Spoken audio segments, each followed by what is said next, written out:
말씀의 제목은 적 그리스도의 제국, 그리고 이 적 그리스도의 제국을 오늘 다니엘서 7장은 넷째 짐승으로 적 그리스도의 제국이 어딘지, 그리고 이 적 그리스도가 무엇을 할지에 대하여 비교적 상세하게 가르쳐주고 있습니다.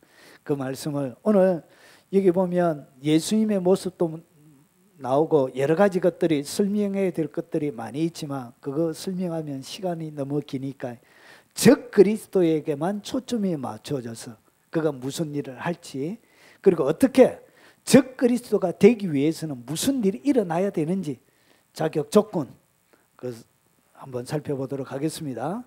자, 다니엘서 7장 1절부터 3절까지 말씀입니다. 길지 않기 때문에 우리 큰 소리로 같이 한번 읽어보겠습니다. 바벨론 벨사살 왕 원년에 다니엘이 그의 침상에서 꿈을 꾸며 머릿속으로 환상을 받고 그 꿈을 기록하며 그 일의 대략을 진술하니라. 다니엘이 진술하여 이르되 내가 밤에 환상을 보았는데 하늘에 네 바람이 큰 바다로 몰려 불더니 큰 짐승 넷이 바다에서 나왔는데 그 모양이 각각 다르더라. 아멘. 자, 오늘 3절에 나오는 이 넷째 짐승을 그림 한 장으로 표현하면 이렇습니다. 바다에서 짐승이 나온 거예요. 바다에서 나온 짐승의 모습이 이렇게 나옵니다. 사자의 모습을 하고 날개가 달려져 있고 곰인데 한쪽 다리는 들고 세 개의 갈빗대를 물고 있고, 그리고 표범인데 머리가 넷이고 날개도 넷, 그리고 아주 표현할 수 없는, 한 번도 본 적이 없는 아주 희한하게 생긴 괴물, 네 번째 짐승이 나옵니다. 자, 요 짐승에 대한 내용이 어디에 나오냐? 바로 다니엘서 7장의 내용은 요 네 짐승에 대한 이야기입니다. 자, 그러면 다니엘서를 전체적으로 복습을 좀 하고 요거는 짧게 하고 바로 넘어가겠습니다. 자, 다니엘서 개관을 가만히 보면 1장은 뭐죠? 다니엘과 세 친구가 나오고, 2장은 느부갓네살 왕이 꿈을 꾸죠. 금신상에 대한 꿈을 꿉니다. 그 꿈과 그리고 해석에 대한 내용이 2장에 나오고요. 그리고 3장에는 느부갓네살 왕이 금신상을 만들어 놓고 그리고 난 다음에 모든 사람들이 꿇어 엎드려 우상을 경배하라 하는데, 그때 다니엘의 세 친구 사드락과 메삭과 아벳느고가 반대하죠. 그래서 풀무불에 들어갔다가 주님께서 건져주는 내용이 3장에 나오고요. 4장은 느부갓네살 왕이 또 꿈을 꿉니다. 큰 나무에 대한 꿈을 꿉니다. 그 두 번째 꿈과 해석의 내용이 4장에 나옵니다. 5장은 벨사살 왕의 잔치입니다. 그래서 바벨론 나라가 멸망하는 마지막 장면이 나옵니다.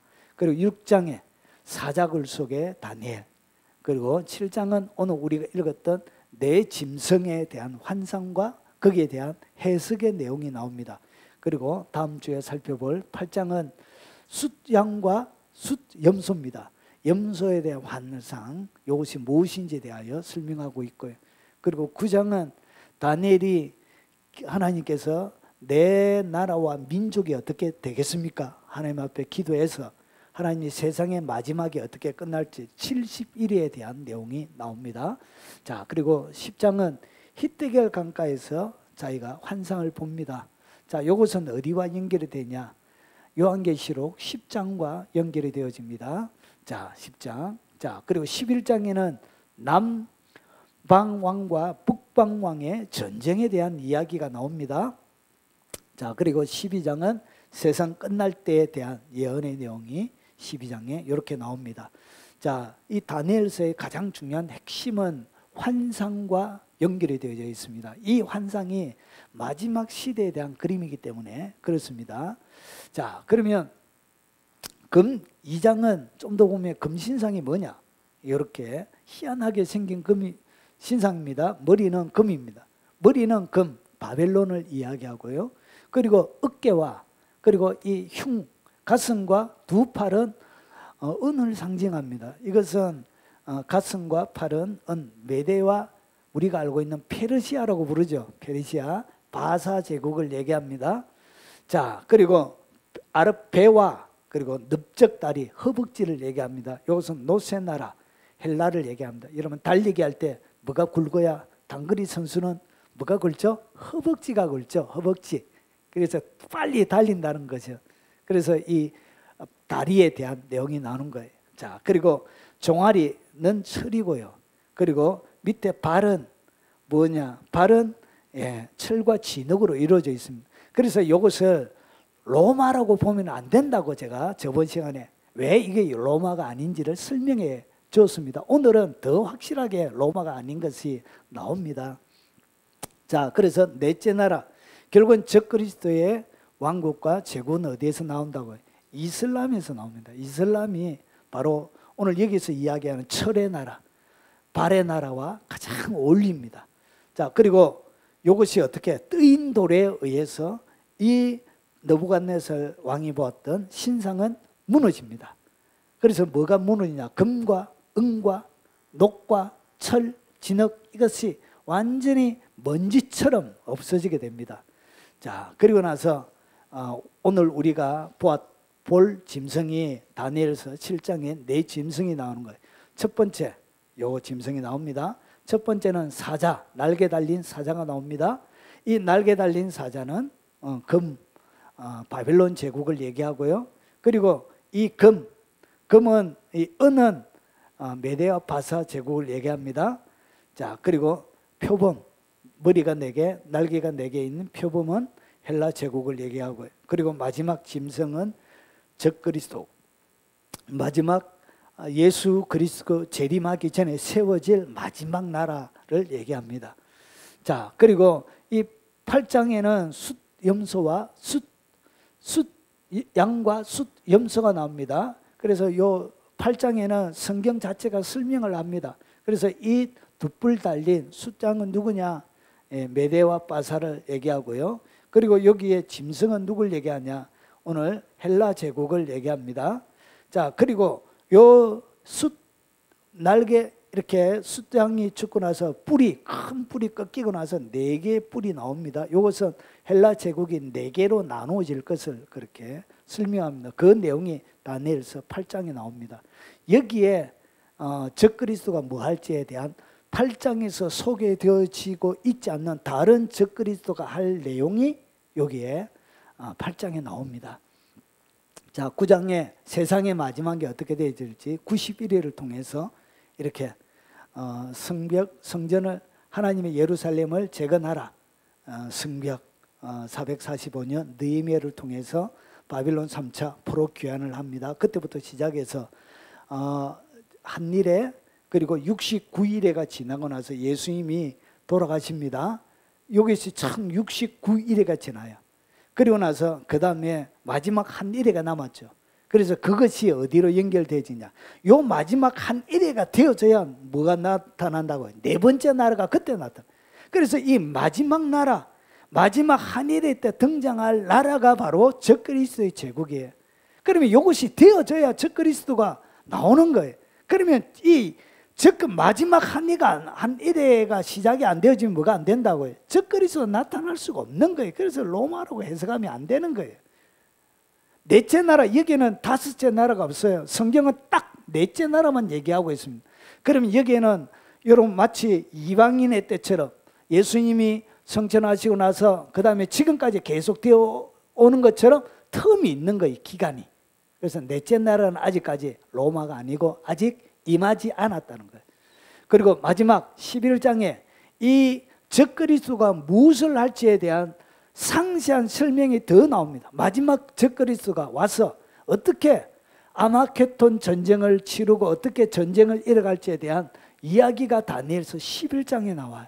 그래서 여기에 2장은 베이스를 어떤 나라라는 것을 설명하고 그리고 7장, 8장, 그리고 9장, 11장에서는 적그리스도가 무엇을 할지에 대한 상세한 설명이 점점 추가되어져서 이렇게 나오게 됩니다. 그래서 이 다니엘은 뭐와 연결이 되어 있냐? 이 마지막 네 번째 나라가 다니엘서의 핵심입니다. 핵심.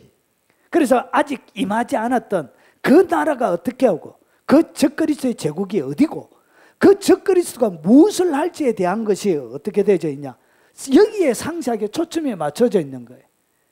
그래서 로마가 아니란 거예요. 자, 그래서 마지막으로 아직 임하지 않았습니다. 넷째 나라는. 성경에는 다섯째 나라가 없습니다. 넷째 나라로 해서 끝이 납니다. 그래서 로마가 넷째 나라라고 해석하면 돼요, 안 돼요? 다섯째 나라가 없다니까요, 성경에는. 넷째 나라로 끝이 나는. 그래서 이 넷째 나라는 로마로 해석하면 안 되는 거예요. 자, 이제 본격적으로 들어가 보겠습니다. 자, 바다에서 올라옵니다. 여러분, 하나님의 적군들은 항상 어디에서 올라온다고요? 바다에서. 블레셋이 어디에서 나오는지 아십니까? 바다에서 올라오는 민족이에요, 블레셋이. 결국은 여러분, 다윗 시대의 가장 큰 적은 블레셋이었습니다. 그래서 골리앗도 어디 족속이죠? 블레셋 족속이죠. 블레셋, 결국은 이스라엘 나라 다윗 왕국을 괴롭혔던 그 민족이 바로 블레셋 민족이에요. 그 블레셋 민족이 어디에서 오느냐? 바다에서 올라온 민족이에요. 그게 블레셋이에요. 그래서 해안가에 위치하고 있는 거예요. 자, 그러면 바다에서 올라온 첫 번째 짐승이 뭔지 한번 보겠습니다. 자, 첫째는 사자와 같은데, 그러니까 모양은 사자예요. 모양은 딱 사자인데 독수리의 날개가 있더니, 독수리의 날개와 같은, 참 좋겠습니다. 사자인데 엄청나게 좋은데 독수리의 날개까지 있다. 이게 대단한 것이죠. 자, 그래서 내가 보는 중에 날개가 뽑혔대요. 딱 보니까 날개가 뽑혀버려요. 그리고 또 땅에서 들려서 사람처럼 두 발로 서게 함을 받았으며 또 사람의 마음을 받았더라. 또 보니, 이렇게 하면서 첫 번째가 나옵니다. 또 보니 하면서 이제 두 번째 짐승이 나오는 거예요. 자, 그러면 이 사자가 뭐냐? 좀 더 보겠습니다.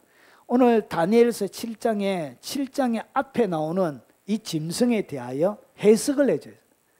다니엘이 그 하나님을 모셔셨던 사람 중에 한 사람에게 가서 보십시오. 내가 그 곁에 모셔선 자들 중 하나에게 나아가서 이 모든 일의 진상을 들으며 그가 내게 말하여 그 일의 해석을 알려주며 이르되, 해석해 주는 거예요.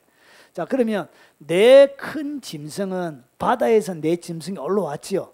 근데 이 내 짐승은 세상에 일어날 내 왕이라. 내 짐승이라고 해서 왕이 4명만 일어나는 것이 아니에요. 왜냐? 여기 보니까 모신 자가 이처럼 이르되 넷째 짐승은, 그러니까 오늘 여기에서 사자부터 시작해서 네 짐승이 나오는데 네 번째 나오는 흉측한 그 짐승에 대해서 얘기하는데, 넷째 짐승은 그 땅의 넷째 나라라. 아, 그러니까 오늘 여기서 나오는 큰 짐승, 세상에 일어날 네 왕이라는 것은, 이 왕이라는 것은 결국은 다른 4개의 제국을 얘기하는 것입니다. 4명의 왕이 아니고 제국. 그래서 그 한 제국에 한 사람, 나오는 수많은 왕들이 있어도 그것은 한 왕으로 보는 거예요. 그래서 네 번째 짐승은 결국은 넷째 나라라는 얘기는 무엇을 설명하고 있느냐? 앞에 넷째 나라가 어디에 나오죠? 다니엘서 2장에 나오는 거예요. 다니엘서 2장에 나오는 그 넷째 나라와 오늘 넷째 짐승은 뭐다? 똑같다는 것이죠. 아, 그러니까 이 금신상을 설명을 하는데, 나라를 설명하는데 무엇으로 설명하냐? 7장에는 동물을 데리고 와가지고 이 동물을 통해서 더 자세하게 이 마지막 적그리스도의 제국이 어떤 제국인지를, 적그리스도가 누구인지를 더 상세하게 설명해 주고 있는 거예요. 그러니까 이 철, 흙으로는 설명이 안 되는 거예요. 철과 흙으로는 이 적그리스도가 무엇을 할지에 대한, 여러분 철과 흙, 여러분 철로 뭐를 만든다, 흙으로 뭐를 만든다, 이 정도 설명할 수 있는 것이지, 이것이 막 어떤 인격체를 가지고 뭔가 일을 꾸밀 수가 없는 것이죠. 그래서 설명이 안 되기 때문에 다른 것으로, 그러니까 왕국을 설명하기 위해서는 금속으로 표현하는 것이 훨씬 더 좋은 거예요. 금속으로 그 나라의 특징을 설명하기 위해서는 금속으로 표현하는 게 훨씬 좋은 거예요. 그래서 그 적그리스도의 제국은 철과 같은 제국이다, 이렇게 설명이 완벽하게 되잖아요. 근데 그 철과 같은 것으로는 완벽하게 그가 무슨 일을 할지에 대한 설명이 불가한 거예요. 자, 그래서 동물을 데리고 오는 거예요, 주님이. 자, 그래서 넷째 짐승은 결국 넷째 나라에 어떤 일이 일어날지를 설명하는 거예요. 자, 이는 다른 나라들과 달라서 온 천하를 삼키고 밟아 부서뜨릴 것이며, 결국은 이것은 로마에 해당되지 않는다고 제가 역사적인 증거를 들어서 이미 설명을 해드렸습니다. 자, 그래서 오늘 이 넷째 나라는 결국은 다니엘서 2장 40절에 나오는 금신상에 대한 내용을 재차 설명하고 있는 거예요. 넷째 나라는 강하기가 쇠 같으리니, 자, 쇠는 모든 물건을 부서뜨리고 이기는 것이라 쇠가 모든 것을 부수는 같이 그 나라가 문나라를 부서뜨리고 찌을 것이며, 그러니까 적그리스도가 되기 위해서는 문나라를 뭐 해야 된다고요? 부숴주는, 로마의 교황처럼 종교적인 특징을 가지고 있는 것이 아니고 제국적인 특징을 가지고 있는 사람이 돼야 뭐가 된다고요? 그게 바로 적그리스도가 될 수 있는 것이죠. 나라의 군대와 힘을 동원해서 나라를 부서뜨릴 수 있는 그런 힘을 가지고 있는 나라가 왕이 되어져야 된다는 것이죠. 자, 그래서 이 사자가 모든 동물을 잡아먹는 것처럼 얼마나 강하냐? 사자에다가 독수리 날개까지 있는 거예요. 이렇게 강력한 동물인 거예요. 자, 그래서 이것이 뭘 얘기한다고요? 예, 금신상의 머리, 바벨론을 얘기합니다. 자, 그런데 여기 보면 어떻게 되어 있느냐? 독수리 날개를 받았는데 보는 중에 날개를 뽑혔대요. 날개가 뽑히니까 결국은 뭐가 돼? 예, 그의 힘, 영향력, 그의 권세가 이루어지게 되어지는 것이죠. 자, 그래서 다니엘서 4장 31절부터 33절을 보면 느부갓네살 왕이 한 나무에 대한 꿈을 꾸죠. 자, 이 말이 아직도 나 왕의 입에 있을 때 하늘에 소리가 내려 이르되 느부갓네살 왕아, 내게 말하노니 나라의 왕위가 내게서 떠났느니. 자기가 교만해가지고 어떻게 했느냐? 결국은 하나님 앞에 심판을 받게 되죠. 그래서 이 느부갓네살 왕이 사람들에게 쫓겨나요. 왕위가 쫓겨나게 돼요. 그래서 내가 사람에게 쫓겨나서 들짐승과 함께 살면서 소처럼 푹을 먹을 것이요, 이와 같이 7대를 지나서 지극히 높으신 네가 사람의 나라를 다스리며 자기 뜻대로 그것을 누구에게 줄지 알기까지 이르더라. 그러니까 모든 하늘의 권세와 능력 누구에게 있다? 하나님에게 있다는 것이죠. 그것을 다니엘서의 핵심은 세상의 모든 통치권은 누구에게 있냐? 하나님에게 있음을. 나라를 세우고 망하게 하고 흥망생설에 일으키는 것은 하나님의 손에 있음을 다니엘서를 통해 보여주는 게, 이게 다니엘서의 가장 큰 주제입니다. 자, 바로 그때 이 일이 일어나 느부갓네살 왕의 응함으로 내가 사람에게 쫓겨나서 소처럼 풀을 먹으며 몸이 하늘에 이슬해졌고 머리털이 독수리 털같이 자라며. 느부갓네살은 뭐로? 독수리 털처럼 이렇게 표현하는 거예요. 그리고 손톱이 새 발톱같이 되었더라. 손톱도 깎지 못하고 하니까 새 발톱처럼 이렇게 관리가 안 되어져 있는. 그래서 날개가 뽑힌 거예요. 그리고 또 땅에서 들린 거예요.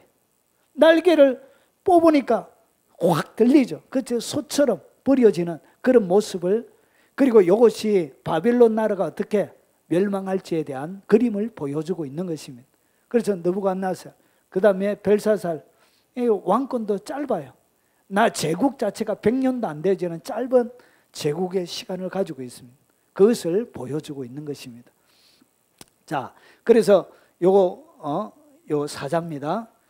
자, 여러분, 바벨론에 왜 이 날개 달린 사자냐? 바벨론에 신이 있습니다. 신의 모습이 이렇게 생겼습니다. 신의 모습이, 바벨론의 우상의 모습이 날개 달린 사자처럼 그렇게 생겼어요. 자, 그래서 마르독이라고 부릅니다. 성경에는 머르닥이라고 나옵니다. 머르닥.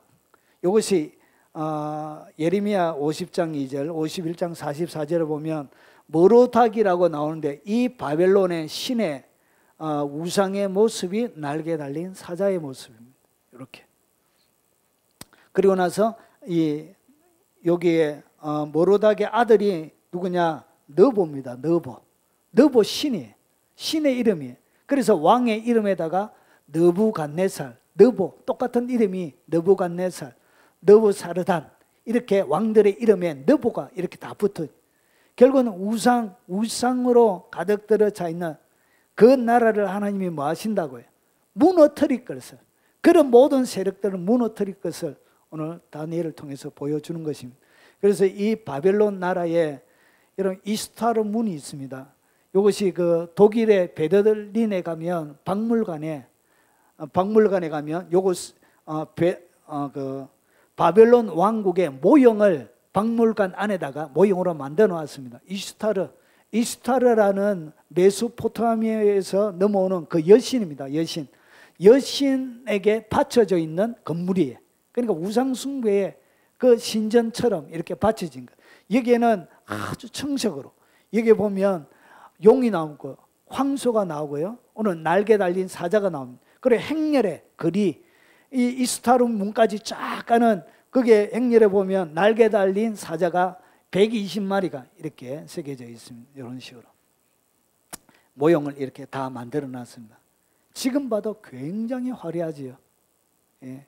이 벽돌 굽는 실력은 여러분 지금 딱 대놔도 정말 대단해요. 그냥 벽돌이에요. 벽돌을 이런 식으로 만들어 놓은 거예요. 벽돌에다가 뭐가 날개 달린 사자가 이렇게 벽돌이에요. 우리가 흔히 있는 이것을 모자이크처럼 맞추기도 쉬울 것 같지가 않은데 이것을 각각 다르게 막 해가지고 한 장 한 장을 이렇게 벽돌처럼 해가지고 이렇게 쌓아놓은 굉장히 정교하고 아주 탁월한 예술품이에요. 이렇게 화려하게 바벨론의 이스타 게이트에 이런 것이 있습니다. 예, 라이온 이 벽에는 이 사자가 이렇게 새겨져 있습니다. 이것이 바로 바벨론 제국을 상징합니다.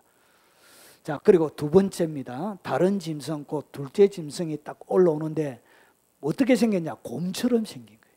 곰처럼 생겼는데 그것이 몸 한쪽이 들었고, 한쪽으로 들었다는 것은 기울기가 안 맞는 거예요. 그러니까 힘의 세력에 뭐가 안 맞다? 균형이 안 맞는 거예요. 자, 그래서 그 입에 이 사이에는 3개의 갈빗대가 있고, 갈빗대란 것은 심장을 감싸고 있는 것이 갈빗대죠. 동물도 마찬가지예요. 그래서 갈빗대를 물었다는 것은 이것을 뭐 했다고요? 3개의 갈빗대는 3개의 동물을 어떻게 물어서 죽였다는 것을 상징적으로 보여주는 거예요. 그래서 그것에 말하는 자들이 있어 이르기를 일어나서 많은 고기를 먹으라 하였더라. 결국엔 이 둘째 짐승이 공처럼 가서 어떻게 하면 많은 고기를 먹게 돼요. 제국을 삼키게 돼요. 자, 이 곰이 뭐냐? 균형이 안 맞는 거예요. 그래서 메대와 바사 제국이 있는데, 바사 제국, 페르시아 제국이 있는데 바사 제국, 페르시아 제국이 훨씬 힘이 셌습니다. 자, 그래서 이것을 상징적으로 보여주고요. 오늘 여기서 이 곰은 무엇을 상징하냐? 은의 나라를 얘기합니다. 그래서 메데 바사 제국을 이렇게 보여주고 있습니다. 약 200년 가까이 존속이 되어집니다. 자, 그러면 여기서 메데 바사 제국이 이렇게 페르시아 제국이 빨간색으로 이렇게 되어져 있습니다. 여기에 보면 점선으로 되어져 있는 것이 있습니다. 점선으로 되어져 있는데 이것이 바로 아시리아, 유럽 최초의 통일 왕국 아시리아를 얘기하고요. 그리고 여기에 뭐가 있냐? 바로 이제 바벨론 제국이 있는 것입니다.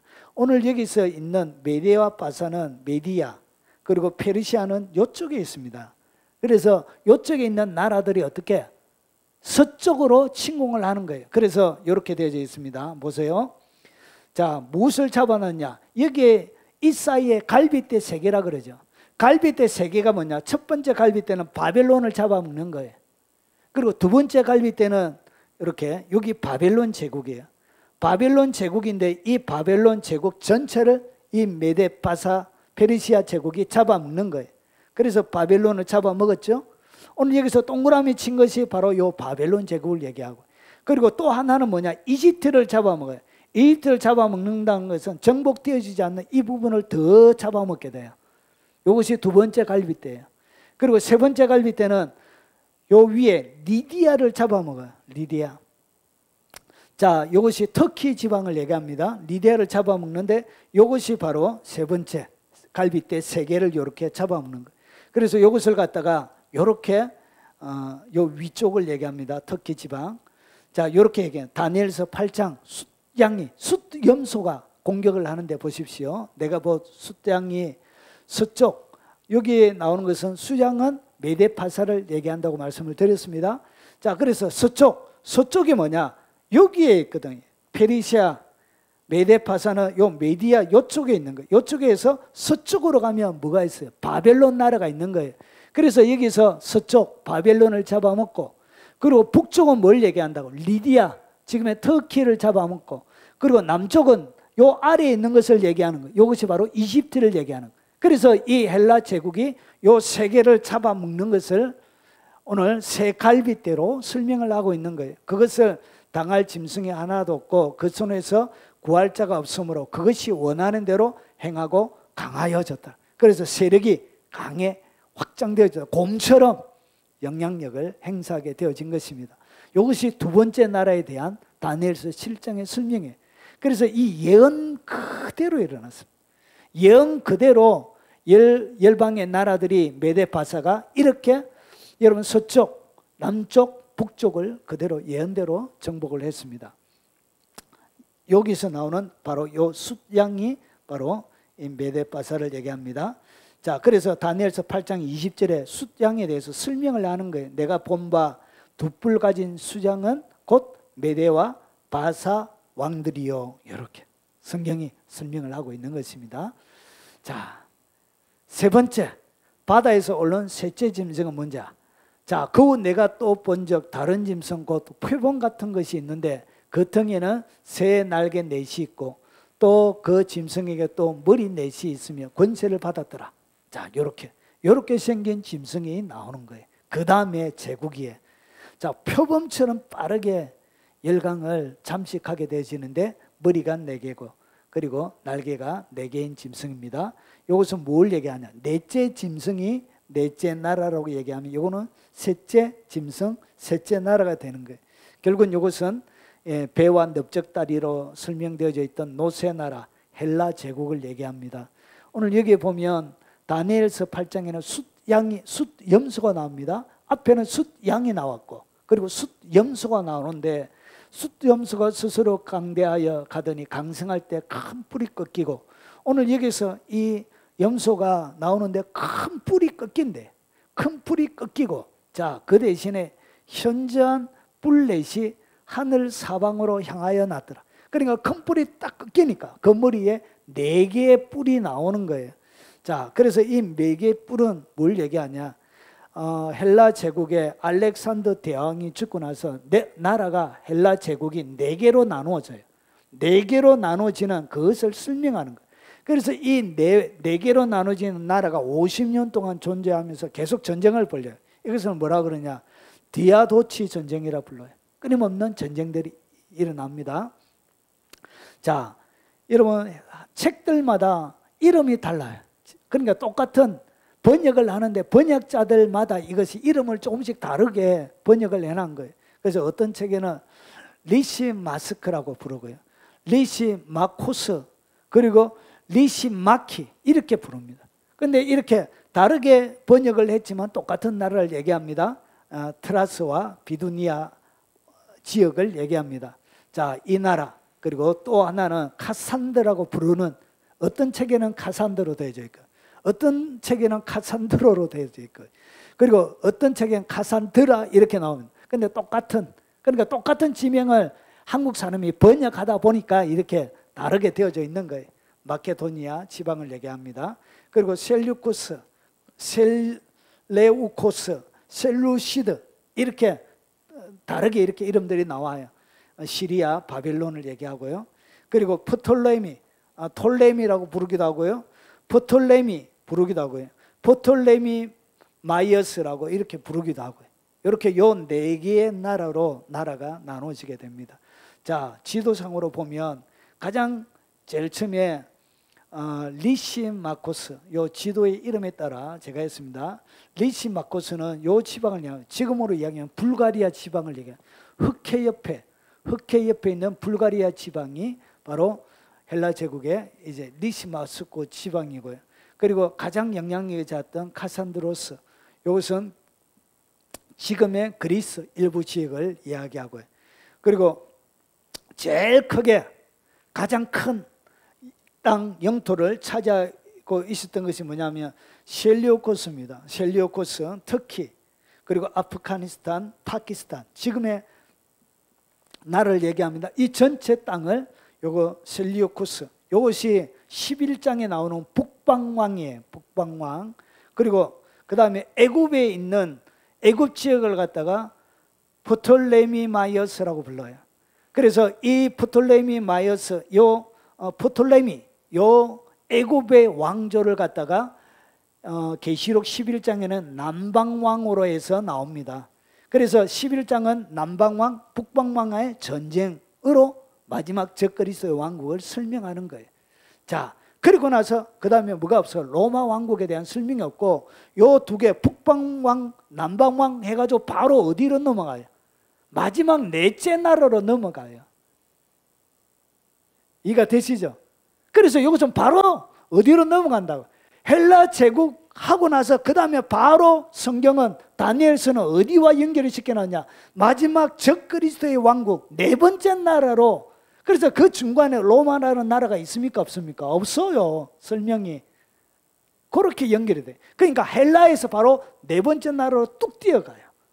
마지막 예수님의 재림 전에 세워질 적그리스도의 나라로 이렇게 뛰어져 넘어가는 거예요. 자, 그 다음에 바다에서 올라온 넷째 짐승입니다. 넷째 짐승 잘 보십시오. 자, 내가 밤 환상 가운데 그 다음에 본 넷째 짐승은 잘 보세요. 자, 무섭고 놀랍대요. 그리고 또 매우 강하며 또 새로 된 이, 그러니까 새로 된 이를 가지고 있는, 짐승이니까 새로 된 이를 가지고 있는. 그래서 이 머리는 뭐죠? 사자였죠. 사자인데 새로 된 이를 가지고 있으니까 모조리 다 부서뜨리고 잡아 죽이게 되는 거예요. 먹고 부서뜨리고 그 나머지 발로 밟았으며, 이 짐승은 전에 모든 짐승과 다르대요. 짐승과 다르고 또 10뿔이 있더라. 그 짐승인데 뿔이 10개가 있더래요. 자, 내가 그 뿔을 유심히 보는 중에 다른 작은 뿔이 그 사이에 나더니, 그러니까 10개의 뿔이 쫙 있는데 다른 뿔이 났다는 것은 작은 뿔이 나오는데 이 작은 뿔은 몇 번째 뿔이죠? 11번째 뿔이 나오는 거예요. 11번째 뿔이 나오게 되는 거예요. 그래서 첫 번째 뿔 중에 셋이 그 앞에서 뿌리까지 뽑혔으면, 셋이 뽑혔다는 것은 여러분 세계의 왕이 어떻게 완전히 뽑힌다는 거죠. 결국은 적그리스도가 딱 정정하면 그 10나라 중에 3개의 나라가 무너지게 돼요. 나라가 무너지게 되는, 적그리스도가 딱 정정하면 반드시 3개의 나라가 무너지는 일이 생겨나야 돼요. 이슬람 나라 가운데. 자, 그래서 이 작은 뿔에는 사람의 눈 같은 눈들이 있고 또 입이 있어 큰 말을 하였더라. 자, 그러면 좀 더 보겠습니다. 자, 계시록, 이것이 어디와 연결이 되냐? 계시록 13장과 연결이 되죠. 여러분, 이 다니엘서 7장을 모르면 계시록 13장을 해석을 못해요. 자, 어떻게 연결되는지 한번 보세요. 재밌습니다. 자, 계시록 13장에 보면 내가 보니 바다에서 한 짐승이 나오는 거예요. 그러니까 네 번째 짐승. 여러분, 다니엘서 7장에는 바다에서 4 짐승이 나왔죠. 그런데 그 4 짐승 중에 한 짐승이 올라오는 거예요. 똑같은 장면을 하는데 셋은 얘기하지 않고 마지막 한 짐승을 얘기하는 거예요. 그래서 나오는데 뿔이 10이요. 이 앞에서 뿔이 몇 개였죠? 뿔이 10이었죠. 그런데 여기에 마지막 4번째 짐승에는 뭘 얘기하지 않나? 머리가 7이래. 그러니까 이 다니엘은 머리가 7인 것을 말하지 않았다고요. 말하지 않았던 거예요. 그러니까 여기서는 상호 보완적인 뜻을 상호 보완하는 거예요. 그러니까 머리에 10뿔이 있는데 머리가 7개예요. 자, 그리고 그 뿔에는 10왕관이 있고, 왕이 있다는 것은 왕이란 얘기죠. 자, 그리고 그 머리에는 신성모독하는 이름들이 있더라. 자, 내가 본 짐승은, 그러니까 바다에서 나온 한 짐승을 소개하는데 잘 보세요. 자, 짐승은 표범 비슷하고, 그러니까 몸이 뭐처럼 닮았다고? 표범처럼 빠르다. 표범처럼. 그리고 이빨은 뭐처럼? 곰의 발. 그리고 입은 발은 곰이고, 그리고 입은 사자와 같아. 오늘 여기서 나오는 표범, 곰, 사자는 어디에서 나오는 거예요? 다니엘서 7장에 나오는 동물의 이름을 얘기해요. 동물들을 설명하고 있는 것이죠. 그래서 사자의 입 같은데 용이 자기의 능력, 보좌, 큰 권세를 그에게 주었더라. 오늘 여기서 얘기하는 용은 사단을 얘기합니다. 사단. 자, 그래서 이것을 그림으로 표현하면 이렇게 됩니다. 자, 여기서 10뿔이 있고요. 그리고 여기서 7머리가 있는데 7머리는 전에 모든 짐승과 완전히 다른 거예요. 전에 보았던 사자, 곰, 표범과 완전히 다른 거예요. 그래서 다르다고 표현해 놨던 거예요. 어떻게 다니엘이 이런 동물을 설명할 수가 없었던 거예요. 그런데 요한이 다니엘보다 훨씬 선명하게 보았던 것 같아요. 선명하게 보고 더 자세하게 설명하고 있는 거예요. 이렇게 머리가 7개인데 7개 머리는 사자고요. 그리고 몸뚱아리는 표범이고요. 이 발은 뭐처럼 닮았냐? 곰의 발처럼. 그러니까 모든 맹수의 최고의 장점만을 모아놓은 동물이 뭐라고요? 그게 바로 오늘 여기에 나오는, 바다에 나오는 한 짐승이 되는 거예요. 이 짐승이 뭐라고요? 결국은 철의 나라, 마지막 4번째 나라를 얘기하는 거예요. 자, 그래서 그것이 바로 적그리스도의 제국, 이슬람 제국을 얘기하는 것입니다.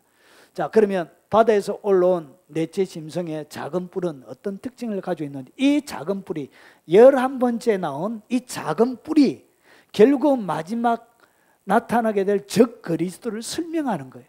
자, 그러면 적그리스도가 어떻게 등장하는지 이렇게 설명합니다. 자, 11번째 작은 뿔이 적그리스도인데, 자, 이 적그리스도에 대하여 뭐라고 하냐? 칼의 암상을 당하고 회복 후 정적 왕 3명을 제거하게 됩니다. 자, 다니엘서 7장 7절부터 8절을 보십시오. 자, 여기 보니까 내가 그 뿔을 유심히 보는 중에 다른 작은 뿔이, 그러니까 작은 뿔이기 때문에 11번째 뿔이 되는 거예요. 11번째 뿔이 그 사이에 나타났더니, 그러니까 10개의 뿔들 중에 마지막 11번째 뿔이 탁 나오는 거예요.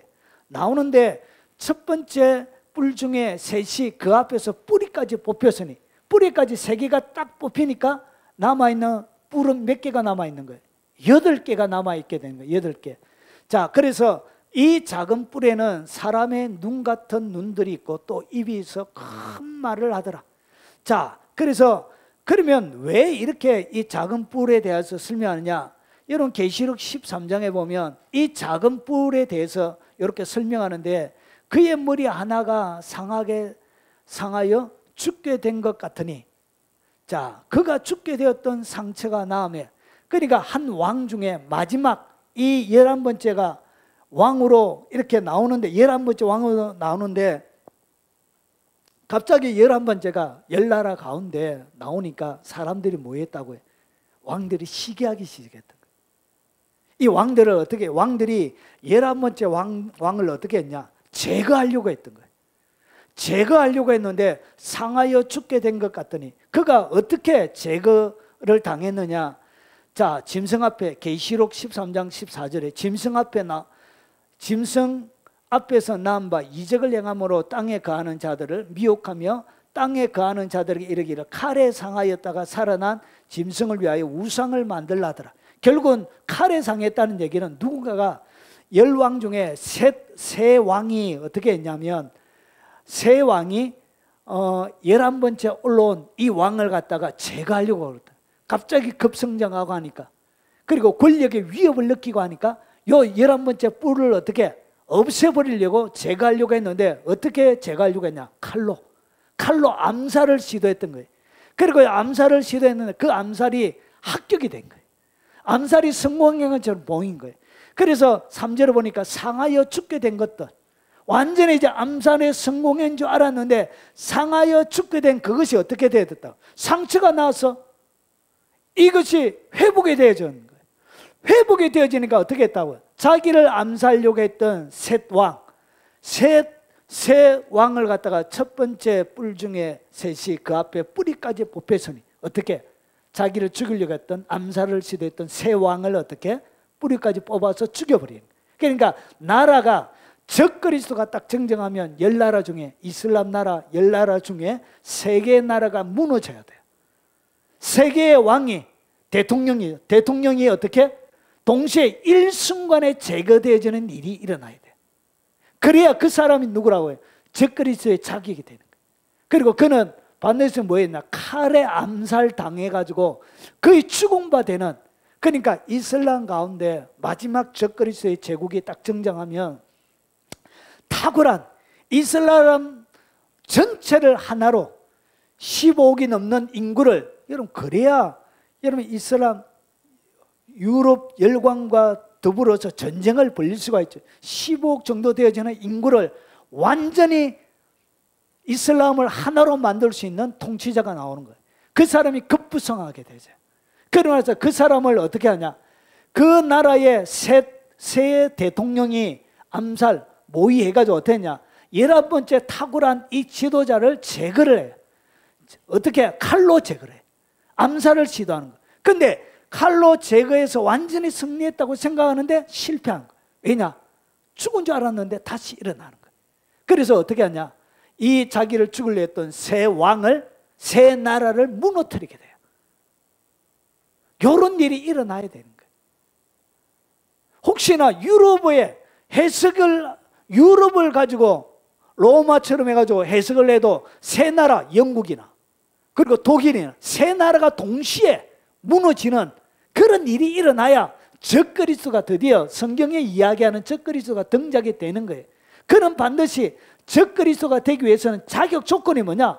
칼의 암살을 한번 당해야 돼요. 칼의 암살 당해서 낫지 않는 사람은 적그리스도의 자격이 없어요. 됐죠?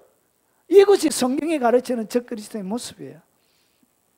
자, 그래서 다니엘서 7장 20절로 다시 돌아오면, 자, 또 그것의 머리에는 10뿔이 있고 그 위에 다른 뿔이 나오면, 그러니까 11번째 뿔인 거예요.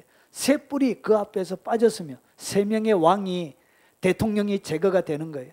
나라가 무너지는 거예요. 자, 그 뿔에는 눈도 있고 큰 말을 하는 입도 있고 그 모양이 그 동료보다 커 보이더라. 그러니까 여러 연합 왕국을 이루지만 다른 모든 나라보다 더 강력한 권세를 가지게 되는 거예요. 어떤 나라보다 더 크게 보이는 거예요.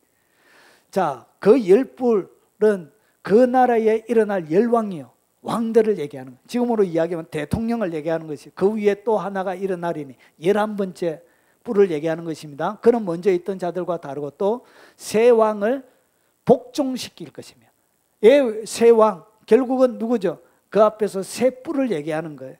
자, 그래서 10뿔은 10나라에 일어날 열왕이고요. 그리고 빠졌다는 얘기는 복종시키는 거예요. 그래서 완전히 뿌리까지 뽑혔다고 했기 때문에 제거가 되는 거예요. 제거. 새 지도자가 동시에 죽게 돼요.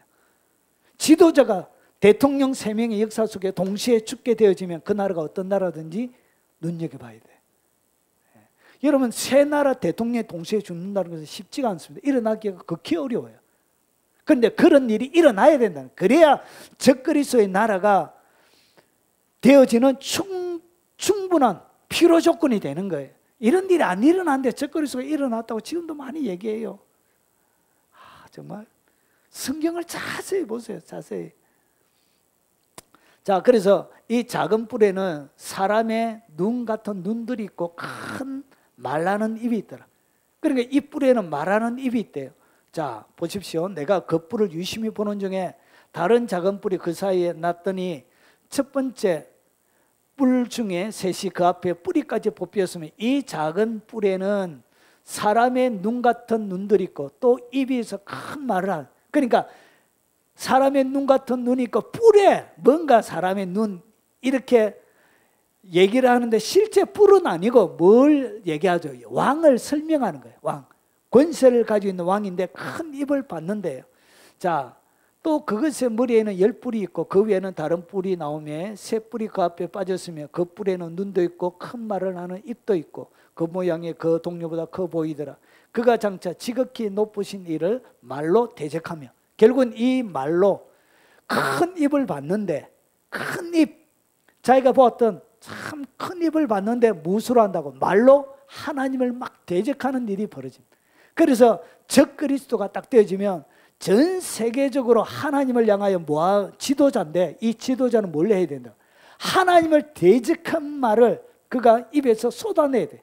뉴스 매스컴을 통해서 그 말이 하나님을 대적하는 무수한 말들이 막 쏟아져요. 그것이 적그리스도의 자격이 돼요. 또 짐승이 과장되고 신성을 모독하는, 여러분 계시록 13장이에요. 요한계시록 13장이 여기 그대로 연결되는 거예요. 결국은 오늘 작은 뿔에 대하여 설명을 쫙 해나가면서 보니까 이것은 로마에 대한 설명이 전혀 아니지요. 그래서 어디로 바로 넘어간다고요? 마지막 요한계시록 13장에 나오는 적그리스도 바로 연결이 되는 거예요. 자, 짐승이 과장되고 신성 모독하는 말, 신성 모독을 말하는 입을 받는 거예요. 신성을 모독하는 입. 오늘 여기에 입이 있어 큰 말을 하는데 그 입이 신성을 모독하는 입이. 자, 그리고 만 2달 동안 일할 권세를 받으래. 짐승이 입을 벌려 하나님을 향하여 비방하며 하나님을 막 비방하게 돼요. 그의 이름, 그의 장막, 곧 하늘에 사는 자들을 막 비방하는, 전 세계적으로 이렇게 역사상에 그 어떤 누구도 하나님을 비방해 본 적이 없는 큰 비방의 말들이 그의 입에서, 지도자의 입에서 쏟아져 나오게 돼요. 그 사람이 누구냐? 그 사람이 바로 적그리스도의 자격. 적그리스도는 이런 말을 하게 되었어요. 자, 그래서 8번째, 하나, 둘, 셋, 넷, 다, 일곱, 여덟. 다른 것보다 훨씬 커 보이는 거예요. 그리고 큰 입을 받았던 거예요. 큰 입, 사람의 눈 같은 것이 있고, 결국은 뿔을 얘기하는 것이 아니고 이런 사악한 특징을 가지고 있는 사람, 왕을 얘기하는 것입니다. 자, 그리고 작은 뿔이 성도와 싸워 이기게 됩니다. 이 작은 뿔, 자, 다니엘서 7장 21절 25절을 보면 내가 본 적 이 뿔이 성도들과 더불어 싸워 그들을 이겼더니, 그러니까 뿔이 딱 나오면 성도들과 싸워서 이 뿔이 이겨요. 이 뿔에게 뭐 하지 못한다고요? 성도들이 이길 수가 없어요. 지게 되어져 있습니다. 그가 장차 지극히 높으신 뒤에 성도를 뭐 하죠? 괴롭게 해요. 그래서 이 적그리스도의 핵심적인 사역의 내용이 뭐냐? 예수 그리스도를 성경대로 믿는 하나님의 사람들을 괴롭히는 것, 그들과 싸워 이기는 것이 그의 최종적인 목적이에요. 하나님이 아끼고 살아가는 하나님의 백성들 짓밟아 버리는 것이 그게 사명입니다. 그래서 이것이 어디로 넘어지냐? 요한계시록 13장으로 가는 거예요. 13장과 똑같은 내용이 나와요. 13장 7절, 또 권세를 받아 성도들과 싸워 이기게 되고, 성도들과 싸워 이기게 되고, 그리고 각 족속 백성 방언과 나라를 다스리는 권세를 받았으니, 이 얘기는 뭐냐면 결국은 전 세계 가운데 영향력을 행사할 것을 보여주는 거예요. 성도들과 싸워서 이기게 되고, 그리고 사로잡힐 자들은 사로잡혀 갈 것이요. 여기에 하나님의 백성들이 남아있습니까? 남아있지 않습니까? 남아있죠. 여기에 여러분 환난전 휴거는 없어요. 성경에는 7년 대환난전에 휴거가 있다, 그거는 성경에 없어요. 자세히 보세요. 여기에는 예언이 뭐라고 되어 있냐? 이 뿔이 성도들과 더불어 싸워 이겨야 돼요. 그러면 진짜 성도는 누구를 얘기하는 거죠? 하나님을 잘 믿는 사람을 얘기하고, 그들이 이야기하는 휴거되어져야 될 사람을 얘기하는 것이죠. 그런데 휴거되어 자격이 되는 그 사람들이 남아있는 것이, 그게 바로 성도죠. 짓밟히는 그런 사람들 말고, 신앙이 없는 사람들 말고요. 하나님의 백성들이 남아있어야만이 뭐가 되어지죠? 이 예언이 응하는 거예요. 그래서 환난전에 휴거가 된다, 그것은 성경의 그 어떤 지시도 못 받아요. 성경을 곡해하고 잘못 이해하는 것이면, 예언서를 잘못 이해하고 있는 거예요. 여러분, 여기 성도들과 더불어 반드시 싸워 이겨야 돼요. 그리고 마지막 적그리스도가 등장할 때도 성도와 싸워 이기는, 그러면 성도라고 불리는 신실한 자들, 진짜 하나님의 성도들이 있어야 되는 거예요. 여기에는 왜 성도들이라고 하나님의 백성이라 얘기하지 않고 성도들이라 얘기하죠? 주님은 그 후대에 예수 그리스도를 통해서 믿게 될 수많은 사람들도 같이 포함하고 있는 거예요. 이방인 하나님의 신자들과 유대인들을 얘기하는 것이죠. 이런 사람들이 남아 있어야 되는 거예요. 그래서 환난을 어떻게 한다고? 다 통과합니다. 그래야 이 예언이 응하게 되는 거예요. 그런데 잘 믿는 사람들이 휴거돼 버리면 이 땅에는 진짜 성도 같은 성도가 없는데요. 그러면 누가 성도들과 싸워서 이기게 된다는 이 예언이 응할 수가 있겠습니까? 응할 수가 없다는 거예요. 남아있는 성도들은 쉬고 되고, 그리고 남아있는 성도들은 그의 신앙에 배교한 사람들이 남아있게 되는 거예요. 그들이 이야기하는 대로 이야기하면, 그러면 이것은 진짜 성도라고 불려줄 수 있는 사람이 아니에요. 그 사람들 어차피 배교예요. 그러니까 이게 성도와 사와 이긴다, 이 얘기는 성립이 못 되는 거예요. 그래서 환난을 통과하는 것이 맞는 거예요. 자, 사로잡힐 자들은 사로잡히고 칼에 죽을 자들은 마땅히 칼에 죽임을 당할 것이네. 성도들의 인내와 믿음이 여기 있으리라.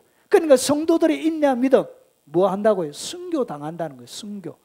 그래서 5번째 인을 뗄 때에 뭐가 일어나냐? 순교자의 수가 차야 되는 거예요.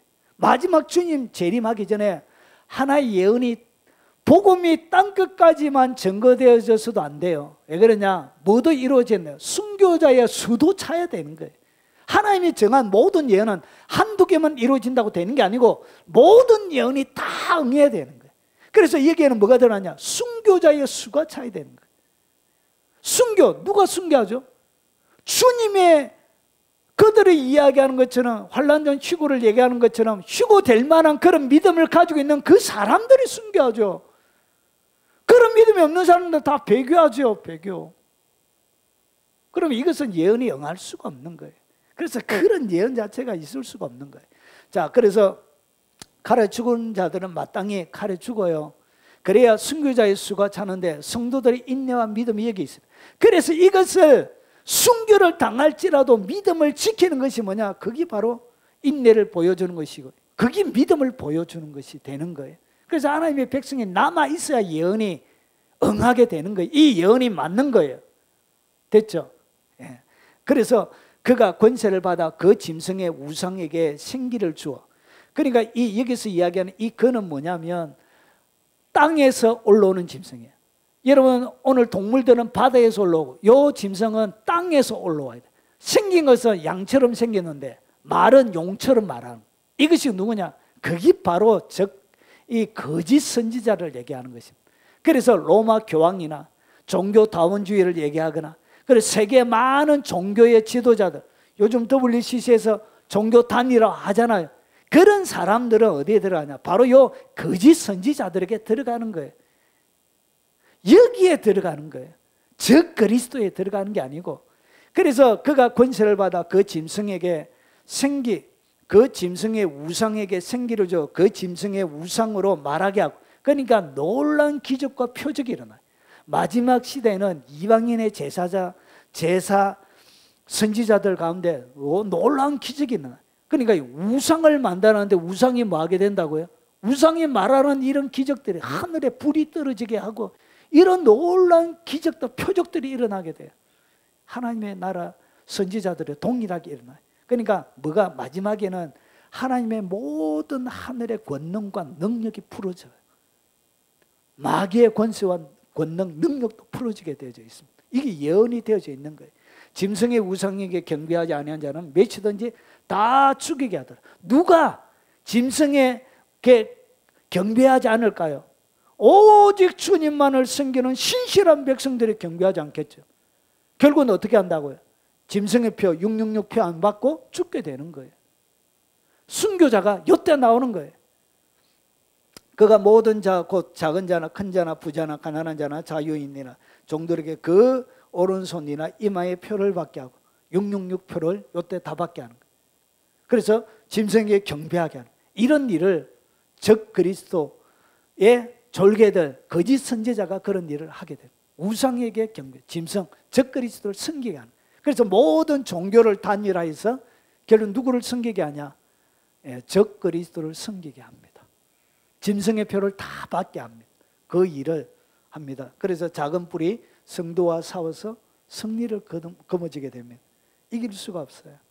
그래서 순교당하게 돼. 엄청난 순교, 피비린내가 마지막 적 그리스도가 등장하면 일어나게 됩니다. 딱 두 개의 종교를 순교를 시켜요. 그리스도인들 그리고 유대인들입니다. 두 개, 딱 두 개. 신실한 하나님의 백성들만 죽임을 당하게 됩니다. 자, 그리고 작은 뿔의 권세는 짧습니다. 어떻게 되냐? 42개월, 그리고 한때 1년을 얘기합니다. 두 때는 2년.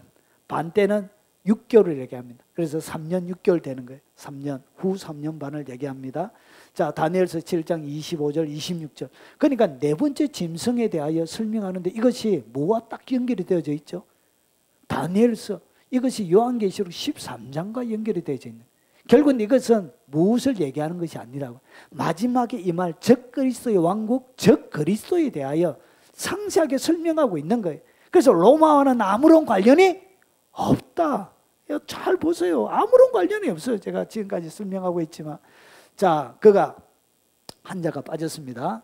지극히 높은 일을 말로 대적하는데 성도들이 그의 손에 붙임 바 되어 한때, 두때, 반때를 짓나래. 성도들이 그에게 붙여져요. 그래서 죽게 되는 거예요. 그래서 하나님이 이 사람들을 구원하기 위하여 어떻게 하냐?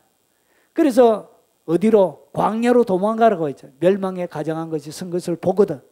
그래서 주님이 어디로 옮긴다고? 피난처로 옮기는 거예요. 바로 이 후 3년 반 때 고통을 견디지 못하기 때문에 옮기는 거예요. 자, 그러나 심판이 시작되면 그 권세는 빼앗기고 완전히 멸망할 것이요. 심판, 마지막 주님의 재림을 통하여 심판이 일어납니다. 그래서 빼앗기고 완전히 멸망해요. 그래서 이것이 어디에 나오냐? 계시록 13장 5절에 또 나오는 거예요. 똑같이 짐승이 과장되고 신성 모독하는 말을 입에 받고 42달 동안 일할 권세를 받으니라. 그러니까 이 42달이 3년 6개월, 42개월, 한때, 둔때, 반때 이렇게 되는 거예요. 그리고 날로 표현하면 1260일이 되는 거예요. 1260일. 이것이 계시록 17장에도 설명이 되고 있습니다. 17장 10절부터 12절. 자, 7왕이라. 요 계시록은 다니엘이 기록한 것이 아니고 요한이 기록했습니다. 로마 시대에. 그래서 마귀가 7머리인데, 자, 7왕인데 오늘 마귀 7용에 대하여 설명하는데 이 7용이 뭐냐? 7왕이래요. 5은 망했대요. 하나는 있고, 그러니까 로마는 있는 거예요. 로마는 지금 있고 다른 하나는 아직 이르지 아니었으니, 다른 하나, 마지막 임하지 않는 이 하나가 뭐냐면 이것이 바로 네 번째 나라예요. 넷째 나라, 넷째 짐승이 되는 거예요. 그래서 오늘 5은 망했다는 것은 유대인을 잡아먹어야 머리가 돼요. 그래서 애굽, 그리고 그 다음에 뭐가 나? 아수르, 그 다음에 바벨론, 메데파사, 그리고 헬라, 그리고 여기에 5개 망했고 하나, 로마가 지금 있는 거예요. 그래서 이 7머리는 유대인을 잡아먹은 7용에 대해서 얘기하는데, 여기는 넷째 짐승, 여기에는 뭐가 소개가 안 되어진다고요. 앞에 애국과 아시라는 빼버리고, 그리고 오늘 로마도 빼고 있습니다. 바로 넷째 나라로 가는 거예요. 그래서 여기서 얘기하는 바벨론, 메데파사, 그리고 헬라, 그리고 마지막 적그리스 제국, 이렇게 설명하고 있는 거예요. 자, 반드시 잠시 동안 머물러요. 전에 있었다가 지금은 없어진 짐승은 8번째. 그러니까 3개를 없애버린 거예요. 뿔을 3개 뽑아버린 거예요. 3개 뽑아보니까 8개가 남아있는 것이죠. 그래서 마지막으로 등장했던 8번째 왕이 되는 거예요. 7 중에 속한 자라. 자, 그가 멸망으로 들어가리라. 요 바로 적그리스도가 마지막 인류의 멸망으로 들어갈 자예요. 내가 보던 10뿔은 열왕이네 아직 나라를 얻지 못하여서 다만 짐승과 더불어 임금처럼 한동안 권세를 받으리. 그래서 이 권세는 길지가 않은 거예요. 7년 중에 3년 6개월이 그에게 허락되어져 있는 권세, 시간이에요. 그래서 짧다는 거예요. 그리고 작은 뿔은 때와 법을 고칩니다. 자, 지극히 작은 말로 대적하고 성도들을 괴롭게 하고 그가 또 때와 법을 고치고자 할 것입니다. 기존적으로 내려오는 하나님의 때, 법을 완전히 고쳐요.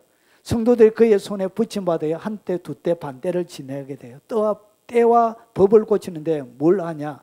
자, 짐승 앞에서 받은 바 이적을 행함으로, 요거는 누굴 얘기하냐면 거짓 선지자를 얘기합니다. 땅에서 올라온 짐승을 얘기해요.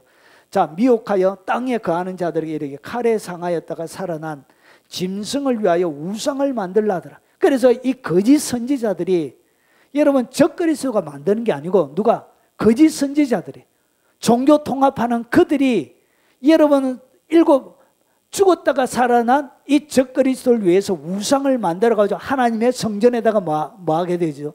집어넣게 되는 거예요. 그래서 짐승을 위하여 우상을 이 거짓 선지자들이 만들게 되는 거예요. 종교 통합해서 이렇게 만들게 되어집니다. 그런데 그때가 한때, 두때, 반때예요. 이것이 바로 후전 7년 중에 마지막 남아있는 한 일회 중에 전 3년 반이 지나고 후 3년 반이 시작되는 시점입니다. 자, 다니엘서 8장 13절에 숫양에 대해서 설명하는데 또 스스로 높여 군대의 주제 대적하며 그에게 매일 드리는 제사를 없애버리고 그의 성소를 얼었으며 뭐하게 되어진다? 성소를 없애버려. 매일 하나님 앞에 드리는 제사를 제3성전이 세워져야 되겠죠. 예루살렘의 제3성전이 세워져야 매일 드리는 제사를 없애고 여러분 성소를 헐 수 있죠.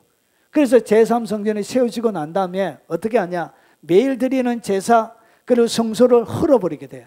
그리고 그의 악으로 말미암아 백성이 매일 드리는 제사가 넘긴 바 되었고 그것이 또 진리를 땅에 던지며 자의로 행하여 형통하였더라. 때와 법을 완전히 진리를 완전히 고치게 되는 거예요. 그리고 나서 내가 들은 적 한 거룩한 이가 말하더니 다른 거룩한 이가 그 말하는 이에게 묻되 환상에 나타난 바 매일 드리는 제사와 망하게 하는 죄악에 대한 일과 성소와 백성이 내준 바 되며 집합할 일이 어느 때까지 이르렀고 하며 결국은 이것이 완전히 이스라엘 백성들과 성소가 어떻게 완전히 짓밟히게 되어진다고 후 3년 반부터.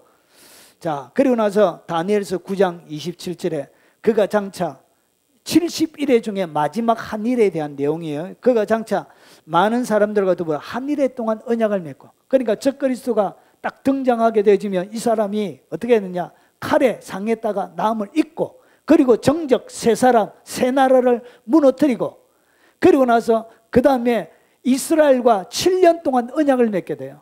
7년 동안 언약을 굳게 맺고 그가 1회의 절반 오늘 여기서 한때 두때 반때를 얘기하는 거예요.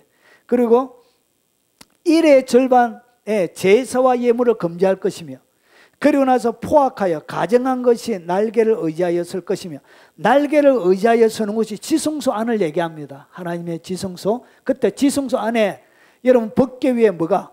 천사가 날개를 펴고 있는 거예요.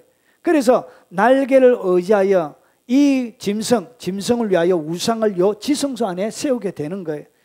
자, 그리고 나서 이미 정한 종말까지 진노가 황폐하게 하는 자에게 쏟아지리라 하였느니라 하니라.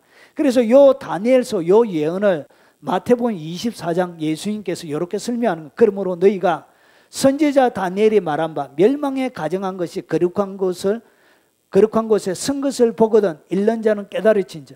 여기 바로 후 3년 반 시작점이에요. 결국은 하나님의 성전도 안 만들어졌는데 예수님이 이미 공중 재림해가지고 막 했다는 사람도 있습니다. 신천지도 예수님이 이미 재림했죠. 영으로. 영으로 재림하지 않습니다. 마지막에는 육체로 재림합니다. 믿습니까? 예. 적그리스도가 완전히 이렇게 하고 요 예언이 이루어지고 난 다음에 주님이 육체로 적그리스도를 무너뜨리기 위해서 재림을 하는 거예요. 그런데 영으로 재림한다. 그것은 성경의 예언에도 없는 지어낸 거짓 진리란 것이죠. 이렇게 때와 법을 완전히 고치게 돼요. 자, 그리고 이렇게 해서 오늘 7장에는 이 적그리스도가 와서 무슨 일을 할지를 이렇게 설명하고 있는 것입니다. 자, 몇 가지 정리하면 적그리스도가 되려고 하면 여러분 나라 가운데 11번째로 독특하게 생긴 아주 매력적인 지도자가 등장해야 돼요. 그리고 그 지도자는 3명의 왕들에 의해서 칼에 의해서 암살을 당해야 돼요. 암살을 당해서 실제로 죽음과 같은 상태에 놓여져야 되고 아마 유수의 그런 지도자가 여러분 왕이 여러분 우리 우크라이나 러시아 전쟁하니까 그 전쟁 상황을 실시간으로 해주죠. 그런데 한 나라의 왕이 암살을 당했습니다. 그러면 유수에 날까 안 날까요? 납니다. 지금 여러분 그 남미에 가면 우루과이 있잖아요. 우루과이에 가뭄이 심해가지고 물도 마시지 못하고 물이 없어요. 먹을 물이 수도에 소금물이 나와요. 소금물이. 여러분 먹을 물이 여러분 남미에 있는 이야기 가뭄으로 일어나는 그런 이야기도 뭐하고 뉴스로 다 나오잖아요. 하물며 한 나라의 지도자가 암살을 당했다면 뉴스에 나올 거야, 안 나올 거야? 당연히 나오죠. 바로 그자예요. 그래서 누군가가 아주 이슬람의 매력 있는 지도자가 세 나라의 왕의 연합군에 의해서 암살을 당하는 칼에 반드시 칼에 암살을 당해야 돼. 칼에. 성경에 이렇게 명확하게 바로 그자예요. 그리고 그자가 암살당해가지고 칼에 테러를 당해서 죽으면 죽었다는 소식이 나와요. 죽었다는. 그러고 나서 이 죽었다는 뉴스가 나왔는데 뒤집었고 뭐예요? 살아나게 되는 그 사람이 바로 저 그리스도가 되는 거예요. 그러고 나서 딱 살아나고 나서 나라 세 개, 그 연합군 세 개를 어떻게? 나라를 세 개 딱 무너뜨리는 바로 그자예요. 그리고 이스라엘과 7년 동안 언약을 딱 맺고, 그리고 나서 그 다음에 3년 6개월 동안은 평화적으로 하다가, 그리고 난 후 3년 6개월 뒤에는 때와 법을 완전히 고쳐서 예루살렘 하나님의 제사 못 드리게 하고 우상을 지성소에 세우고 이런 일들을 하는 그자예요. 그리고 이 지도자가 딱 등장하면 하나님을 향하여 뭐 한다고요? 큰 입을 받아. 신성을 모독하는, 역대 누구도 하지 못했던 신성을 모독하는, 여러분이 믿는 창조주 하나님을 어떻게 모독하는 일이 매일 연일 매스컴을 통하여 나오게 될 겁니다. 그자가 저 그리스도예요. 이런 특징을 가진 사람들이 일어나게 될 겁니다. 그리고 때와 법을 고치려고 하면 예루살렘 성전이 반드시 재건이 되어져야 돼. 예루살렘 성전이 세워지는 것 유수에 나올까요, 안 나올까요? 여러분 롯데, 우리나라의 석촌호수 옆에 있는 롯데타워 할 때 전 세계적으로 유수가 나갔죠. 큰 건물, 탁월한 건물, 여러분 종교의 핵심이 되는 그 건물이 세워질 때 전 세계 유수를 다 타게 돼. 아, 이제 드디어 7년 언약의 시대가, 마지막 한일의 시대가 들어가고 있구나, 이렇게 감을 잡아야 되는 거예요. 이렇게 해서 세상의 마지막은 진행이 되어집니다. 자, 그러면 바다에서 올라온 넷째 짐승의 작은 뿔은 마지막에 어떻게 되냐? 그때 내가 작은 뿔이 말하되 큰 소리로 말미암아, 목소리로 말미암아 주목하여 보는 사이에 짐승이 죽임을 당하고 그 시체가 상한 바 되어 타오르는 불에 던져졌습니다. 여러분 다니엘이 본 것보다 요한이 훨씬 정확하게 봤어요. 선명하게 봤어요. 다니엘은 어떻게, 요한은 어떻게 봤냐? 계시록 19장은 예수님 재림장이에요. 19장에 또 내가 보면 그 짐승과 땅의 임금들과 그의 군대들이 모여 그 말탄 자와 그의 군대와 더불어 전쟁을 일으키다. 이것이 아마케톤 마지막 전쟁이에요. 이 땅의 짐승, 오늘 여기서 짐승이 바로 요한계시록 13장에 나오는 앞에서 설명드렸던 넷째 짐승을 얘기하는 거예요. 땅의 임금들 수많은 나라들을 끌어들여, 그리고 그의 군대들과 하늘에 그 말탄 자와 그의 군대와 더불어 전쟁을 일으키다가 짐승이 잡혀요.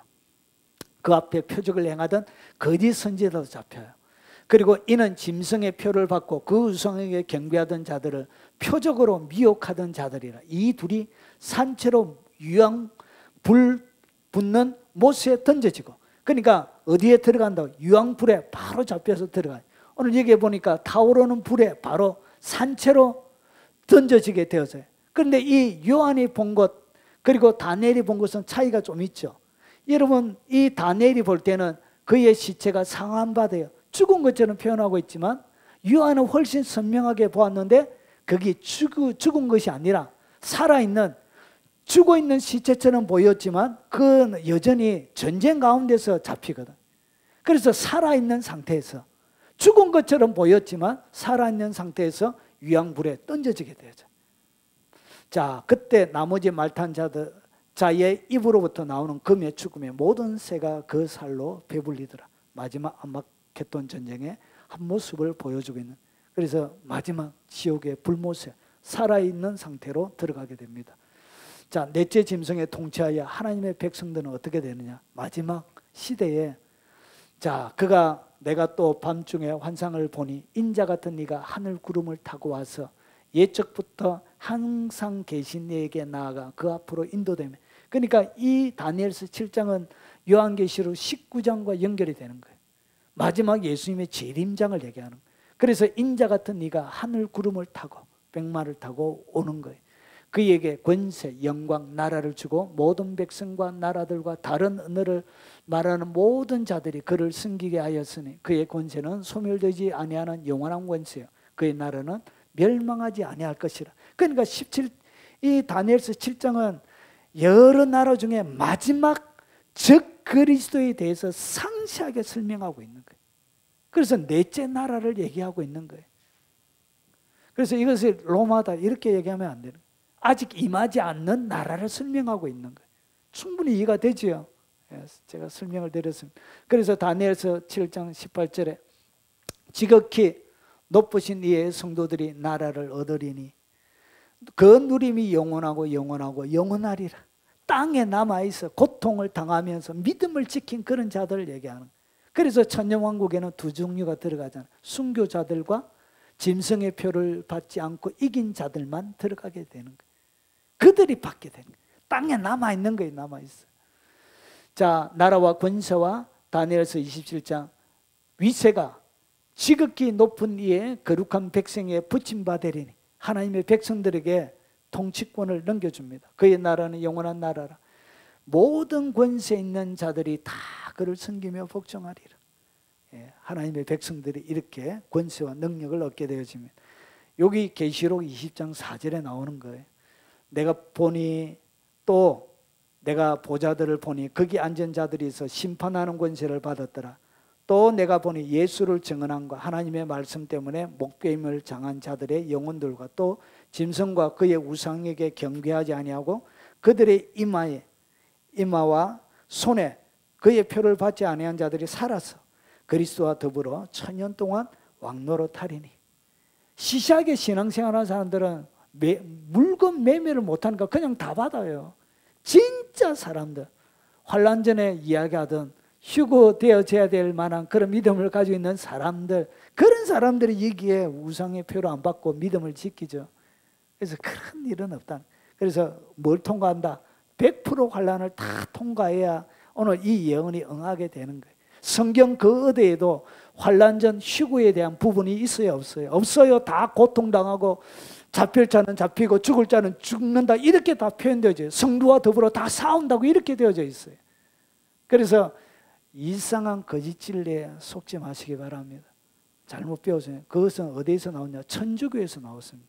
천주교에서 나온 사악한 교리예요. 그것을 세대주의자들이 받았고요. 그것을 누가 받았냐? 침례교가 핵심적인 진리로 받아들여서 세대주의. 거기서 나온 거예요. 그것은 성경적인 성경 해석 방법이 아닙니다. 구약의 다니엘서의 그 어디에도 환난 전 휴거에 대한 부분은 존재하지 않습니다. 자, 됐죠? 자, 적그리스도 이렇게 세상을 만들어가고 세상의 역사는 이렇게 진행되어질 것입니다. 그것을 오늘 다니엘서 7장을 통해서 설명을 드렸습니다. 다음 시간에는 8장을 중심으로 적그리스도가 뭘 할지 좀 더 상세하게 8장에 설명을 해놨습니다. 그 부분을 설명을 드리도록 하겠습니다. 우리 마지막 찬양하고 축도로 예배 마치도록 하겠습니다.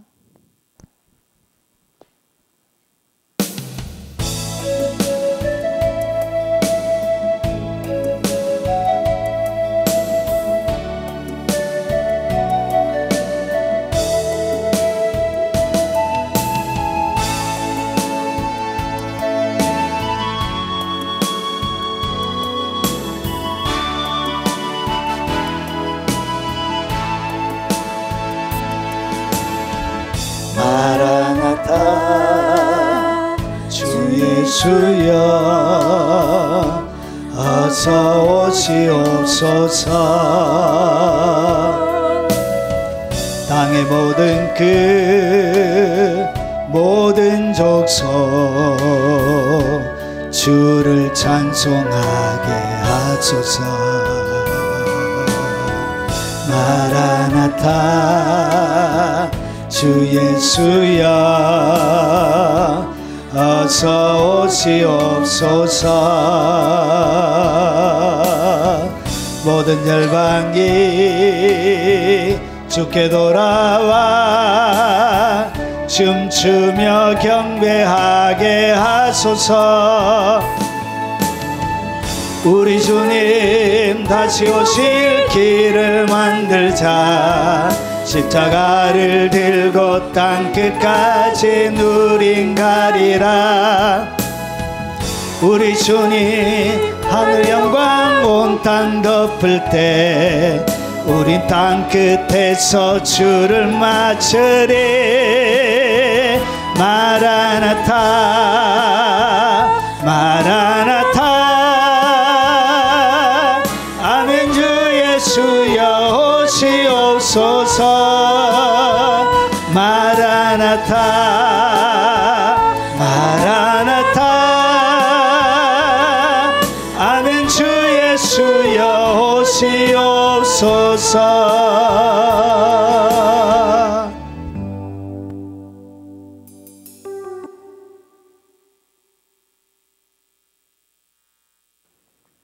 지금은 우리 구주 예수 그리스도의 은혜와 성부 하나님의 지극하고 크신 사랑과 성령님이 함께 하심으로 날마다 믿음을 지키며 주님 오시는 그날까지 순결하고 정결한 심부로 오직 주님만을 섬기며 온 일생을 다 바쳐 주의 영광을 담아내길 원하는 거룩한 하나님의 백성들 머리 위에, 그리고 그들의 부모님 머리 위에, 그리고 특별히 어린 자녀들과 손자 손녀들 머리 위에 영상으로 예배드리는 흩어져 있는 많은 교포 성도들, 그리고 국내에 있는 성도들 머리 위에, 그리고 전 세계 교회와 동역하는 동역자들의 머리 위에 지금부터 영원 무궁토록 함께 있을지어다. 아멘. 오늘 들은 말씀을 놓고 동서